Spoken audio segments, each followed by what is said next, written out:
어제 전 참 신기한 경험을 했는데, 지난주도 신기한 경험을 했다고 그랬는데 이번 주도 똑같은 얘기를 하는데, 유튜브에서 어느 유명한 여자 가수가 노래를 불러요. 그게 최근에 유행이래요. 그런데 코미디언도 그 노래를 부르고 또 유명한 남자 가수 아이도 그 노래를 부른 거예요. 그래서 야, 잘 따라했다, 너무 잘했다. 그런데 우리 예성이가 나오더니 아빠, 그거 그 사람들 아니에요, 그러는 거야. 무슨 소리야? 그랬더니 그 AI가 노래를 그렇게 똑같이 닮게 불렀다는 거예요. 깜짝 놀랐어요.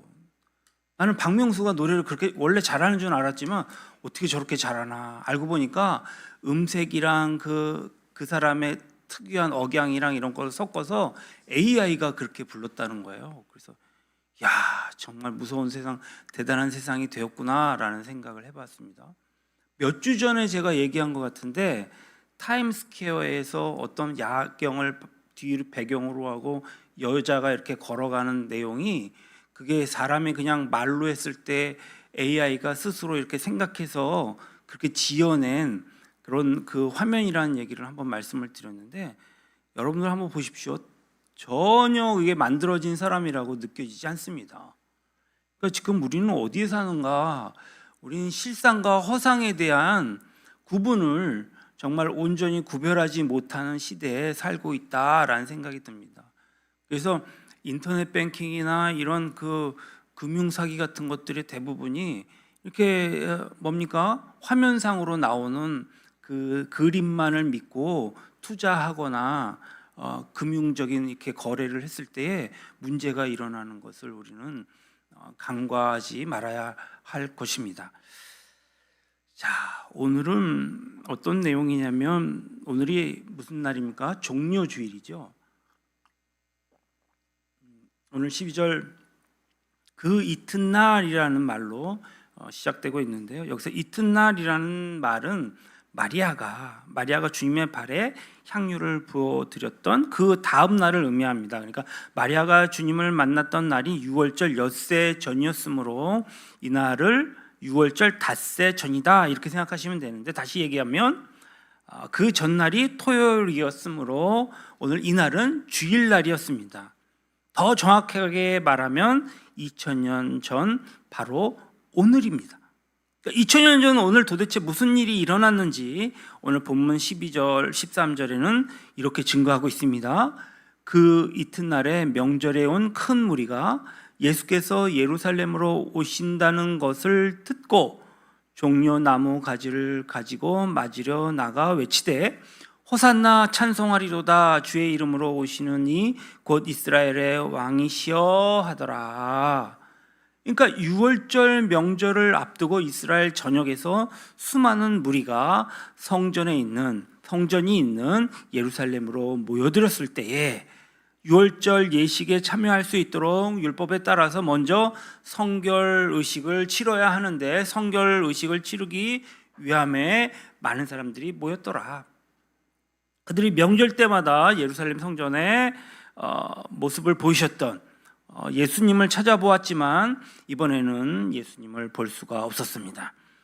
그들은 대제사장들과 바리새인들이 이미 주님을 죽이도록, 저 사람 죽여야 되겠다, 죽이기로 결의한 것을 잘 알고 있는 터라 이번 명절만큼은 예수님이 예루살렘에 상경치 않을 것이다 라고 장담하고 있었습니다. 그런데 오지 않으리라 여겼던 예수님께서 지금 예루살렘으로 입성하고 계신다는 소문이 삽시간에 예루살렘 전역에 퍼진 것입니다. 그 소문을 들은 사람들이 너나 할 것 없이 모두 뛰쳐나와서 이제 예수님을 환영하기 시작했습니다. 그들은 예수님을 향하여서 종려나무 가지를 열렬하게 흔들었습니다. 종려나무 가지를 흔들었다는 얘기는 승리의 상징입니다. 당신은 위대한 승리자입니다, 이렇게 종려나무 가지를 흔듭니다. 당신으로 인해 우리는 분명코 승리할 것이라고 하는 그러한 희망과 기대가 섞인 의미이기도 했겠지요. 그들은 예수님을 향하여 뭐라고 외쳤다고요? 호산나, 호산나. 이 외쳤다라는 이 동사의 형태를 보니까 점점 더 커졌다는 뜻이 나옵니다. 처음에는 뭐 호산나 호산나 했다가 막 목이 터져라 막 호산나 호산나 막 이렇게 외쳤다고 생각이 듭니다. 호산나란 구원해 달라, 우리를 구원해 달라, 당신이야말로 우리의 구원자이십니다, 이런 의미가 있습니다. 그리고 그들은 주님을 향해 또다시 이스라엘 왕이시라고 열광적으로 외치는 것입니다. 이스라엘의 왕, 이스라엘의 왕, 이렇게 외쳤다는 것입니다. 마태복음 21장 10절에 이때 온 예루살렘이 소동이 일어났다, 소동했다라고 밝히는데 무슨 얘기냐면 무리가 막 환호를 하고 땅바닥에서 쿵쿵 뛰니까 지축이 흔들렸다는 뜻이거든요. 어떤 분위기인지 아시겠죠? 주님이 나타나니까 막 너나 할 것 없이 막 부르짖으면서 막 발을 동동 구르면서 열광적으로 주님을 맞는 모습입니다. 이후의 상황은 본문에 이렇게 증거하고 있습니다. 바리새인들이 19절 서로 말하되 볼지어다 너희 하는 일이 쓸데없다, 보라 온 세상이 그를 따르는도다 하니라. 대제사장들과 바리새인들은 이미 예수님에 대한 체포령을 내려놓은 상태였습니다. 자신들의 정치적, 사회적, 종교적 기득권을 송두리째 뒤흔들 예수를 죽여버리기 위함이었습니다. 그러나 그와 같은 자신들의 계획이 물 건너가 버렸다고 우려할 정도로 백성들은 너무도 열광적으로 예수님을 지금 환호하고 있는 것입니다. 온 백성들이 그토록 환호하며 따르는 예수님을 함부로 죽일 수 없는 노릇이었기 때문에 그들은 감히 주님을 체포할 수 없었습니다. 우리는 여기에서 온 세상이 그토록 미친 듯이 쫓았던 예수님의 행색을 면밀하게 살펴볼 필요가 있습니다. 지금 예수님이 무엇을 타고 예루살렘에 입성하셨다고요? 지금 작은 나귀 새끼를 타고 예루살렘에 입성하고 계십니다. 이스라엘 왕들은 왕권과 평화를 동시에 나타낼 나귀를 탔습니다. 따라서 주님은 유독 나귀를 타고 입성하셨다는 것은 당신의 왕대심, 그 평화의 왕이심을 선포하는 것일지도 모르겠습니다. 그러나 오늘 주님이 입고 계시는 옷은 전혀 왕의 권룡포가 아니었습니다. 가나안, 갈릴리 천민의 옷 그대로였습니다.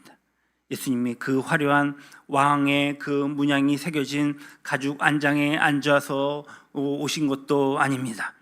예수님께서 타신 나귀가 걸어가는 길에는 붉은 양타자가 깔려 있지도 않았습니다. 단지 환영 나온 무리들이 펼쳐둔 그들의 남루한 옷들로 뿐이었습니다. 예수님이 뒤로 일관을 정지한 만조백관이 따르는 것도 아니었습니다.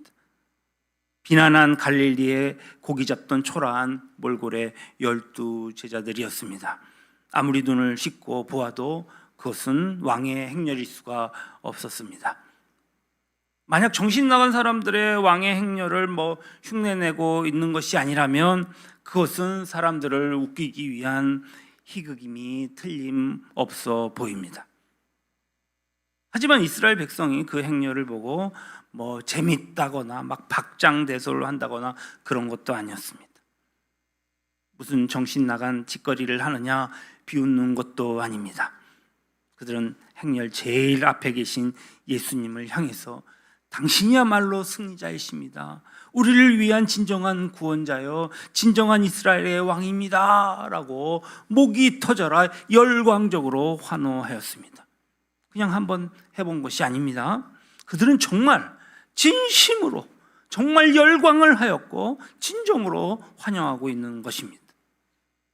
그런데 예수님의 행색과 행렬에 볼품 없음에도 불구하고 무리들이 그토록 예수님을 쫓았다면, 자 생각해 봅시다. 그들은 예수님의 그 초라한 그 겉모습을 뛰어넘어서 예수님의 정말 실상을 바로 알고 바로 믿었기 때문이었을까요?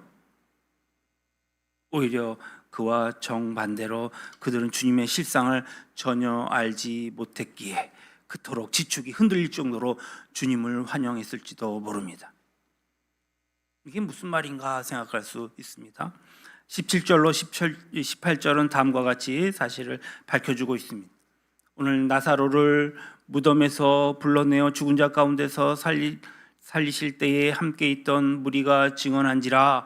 이에 무리가 예수를 맞음은 이 표적 행하심을 들었음이로라. 몇 주 전에 예수님께서 죽은 지 나흘이나 되는 나사로를 죽음과 무덤으로부터 살려내신 그 현장에 있던 많은 유대인들이 있었습니다. 그 놀라운 사건을 직접 목격한 유대인들은 자신들이 본 것을 전하기 시작했고 그 소문은 온 이스라엘에 퍼져나갔습니다. 오늘 온 백성이 빠짐없이 뛰어나가서 그토록 예수님 앞에서 열광한 것은 그들이 바로 그 표적에 대한 소문을 들었기 때문이었습니다. 그들이 그토록 환영했던 것은 진리요 인격이요 참 생명이신 예수 그리스도, 그분을 섬기기 위함인 줄 알았더니 사실은 그런 것은 아니었습니다. 무엇입니까? 그러면 단지 그들이 필요한 것은 오직 예수의 능력이었습니다. 그들의 욕망을 충족시켜주기에 부족함이 없으리라고 확신했던 그런, 어떻게 보면 신통력이었습니다. 그들의 본능을 의심 없이 만족시켜줄 요술방망이 같은 그런 분이 지금 예루살렘에 당도한 것이었습니다. 결국 그들이 환호했던 것은 그들의 욕망이었고 본능이었고 이기심이었다는 말씀입니다.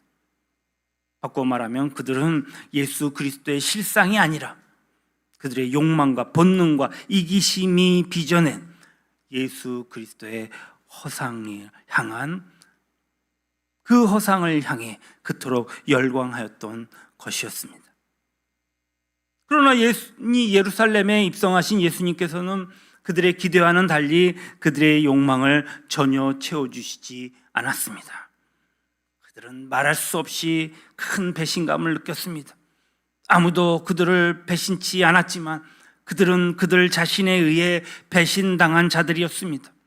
그렇지만 그들은 그들의 욕망과 본능으로 빚어낸 예수 그리스도의 허상을 실상이라고 확신하고 있었기에 그 허상을 지키기 위해 오히려 실상이신 예수 그리스도를 십자가에 못 박혀 죽이는 일에 앞장서고 말았습니다. 주님을 향해 목이 터져라 환호한 지 불과 닷새 만의 일이었습니다.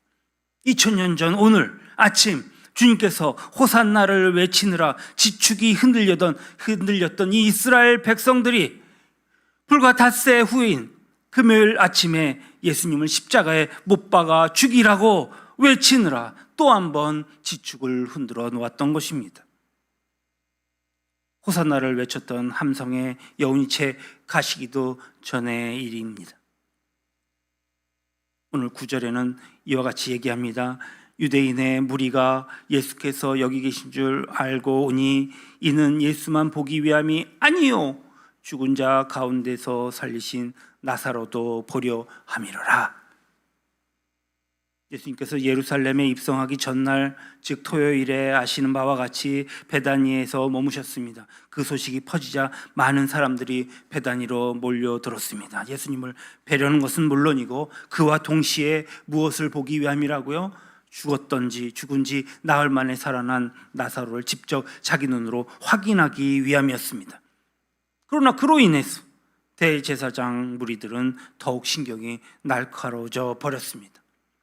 오늘 10절로 11절에 대제사장들이 나사로까지 죽이려고 모이하니 나사로 때문에 많은 유대인들이 가서 예수를 믿음이로라.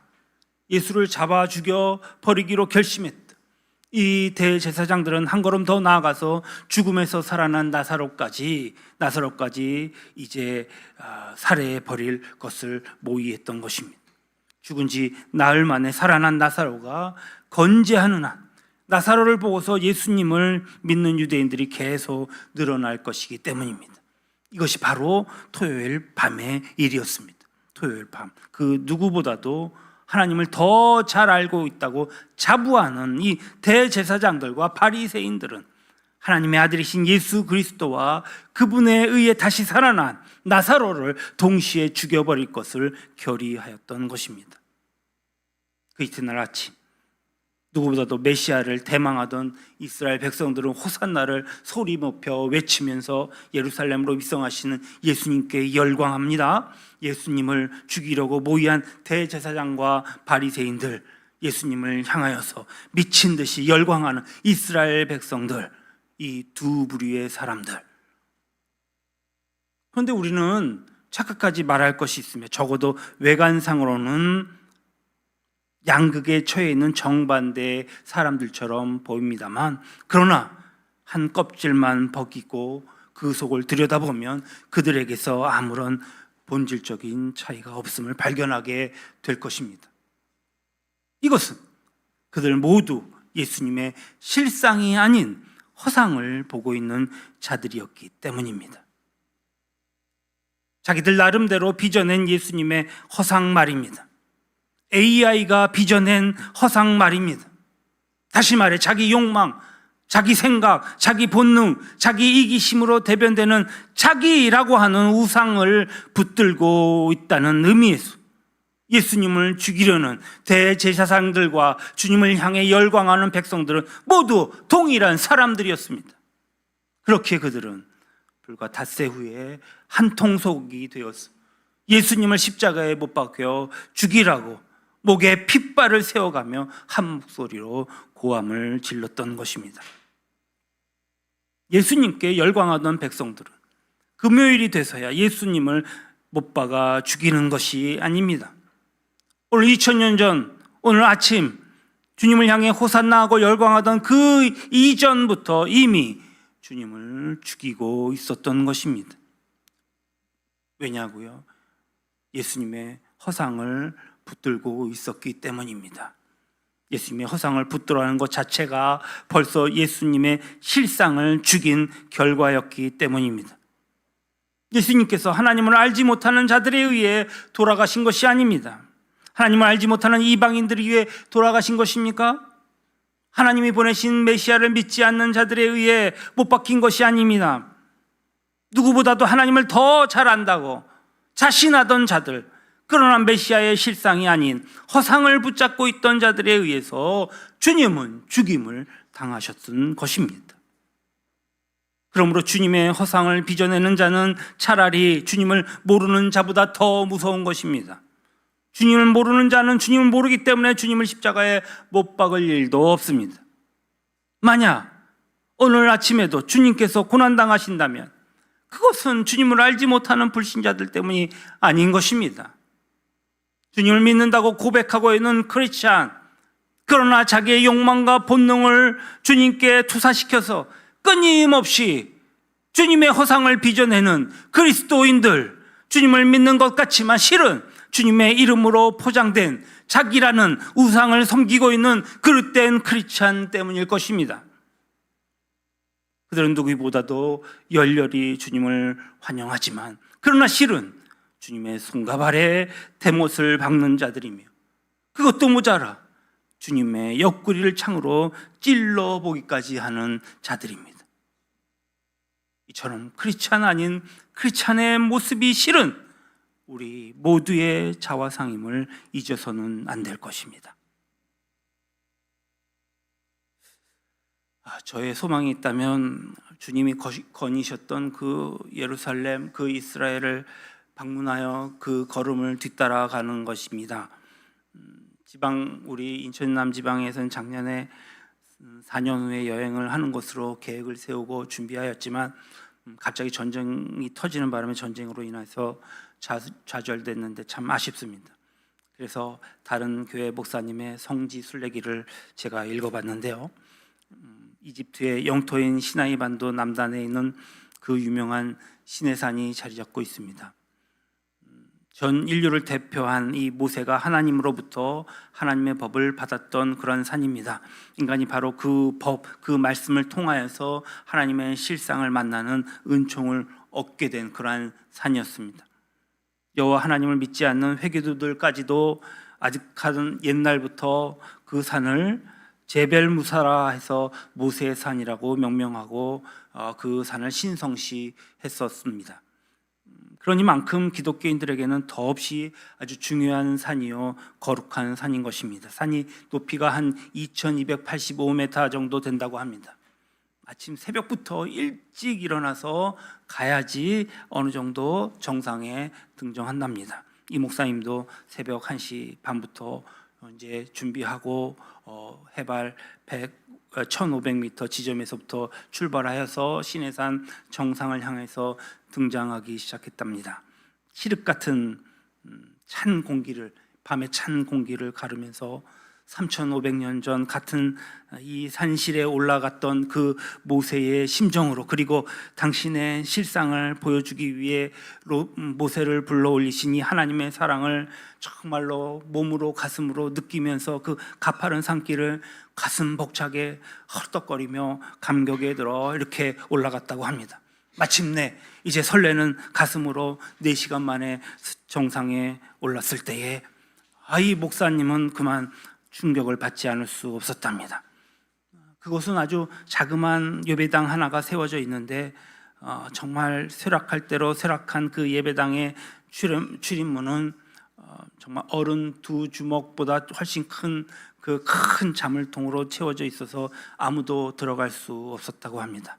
얼마나 오랫동안 자물쇠가 채워졌던지 그것을 만지는 습관 시뻘건 녹이 묻어날 정도였다고 합니다. 그리고 예배당과는 대조적으로 조금 아래에는 의외로 한국 라면을 팔고 있었답니다. 그래서 한국 라면을 비롯한 기념품을 판매하는 가게들이 휘황한 그 불을 밝히면서 성시를 이루고 있었답니다. 그곳에 당도한 순례자들은 그런 것에는 아랑곳 없다는 듯 어떻게 하면 가장 멋지게 사진을 잘 찍을 수 있을까? 그래서 갖가지 포즈를 바꿔가며 카메라 셔터를 눌러대고 했답니다. 그날 이 목사님은 시내산 꼭대기에서 정말 가슴속에 한탄하며 이 시대의 교회상의 실상을 보았다고 적어 놓았습니다.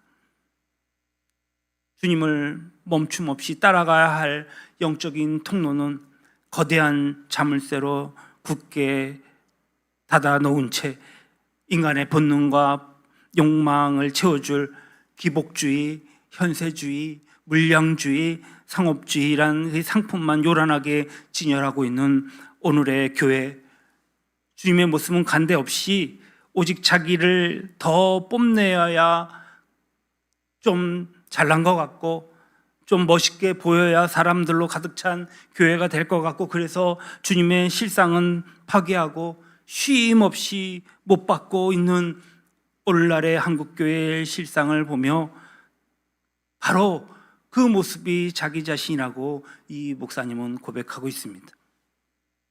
예루살렘이라고 해서 예외는 아니었다고 합니다. 예루살렘 성 자체가 온통 하나의 거대한 시장이 되었다고 합니다. 어디에서도 예수 그리스도의 사랑과 정신을 만날 수가 없었습니다. 아니, 오늘도 예수님께서 예루살렘의 골목골목에서 조롱당하며 못 박히고 계셨다고 얘기합니다.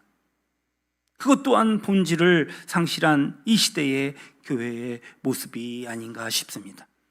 내 욕망으로 예수 그리스도의 허상을 빚느라 쉼 없이 주님의 실상을 부정하며 못 박는 바로 나 자신의 모습이었다고 이 목사님은 간증하며 회개하며 고백합니다. 갈라디아서 5장 24절 말씀입니다. 그리스도 예수의 사람들은 육체와 함께 그 정욕과 탐심을 십자가에 못 박았느니라.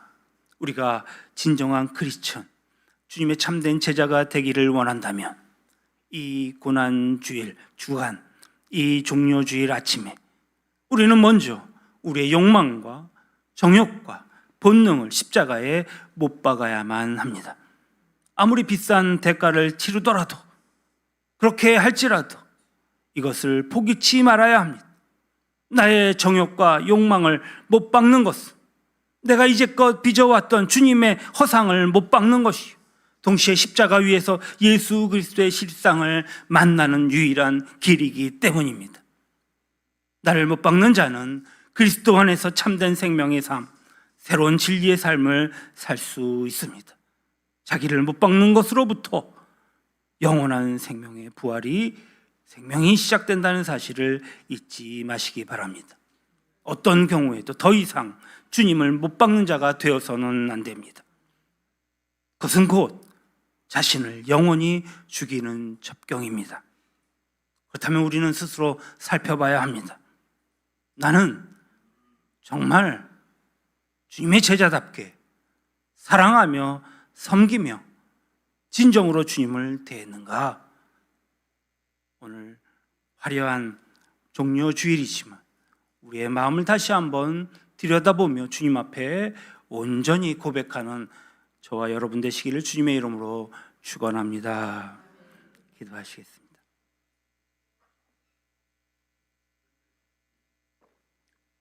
(2000년) 전 오늘 아침 온 예루살렘 사람들이 예수님을 향하여 호산나 구원자 이스라엘 왕이시여 지축이 흔들릴 정도로 외치면서 열광하고 환호했습니다. 그러나 바로 그 사람들이 똑같은 목소리로 똑같은 장소에서 불과 닷새 후 저자를 십자가에 못 박아 죽이라고 다시 지축을 흔들었습니다. 이 이중적인 예루살렘 사람들이 바로 나 자신의 모습임을 이 시간 다시 한번 고백드립니다. 허망한 나의 욕망에 사로잡혀서 시시각각 주님의 형상을 빚어왔음을 용서하여 주십시오.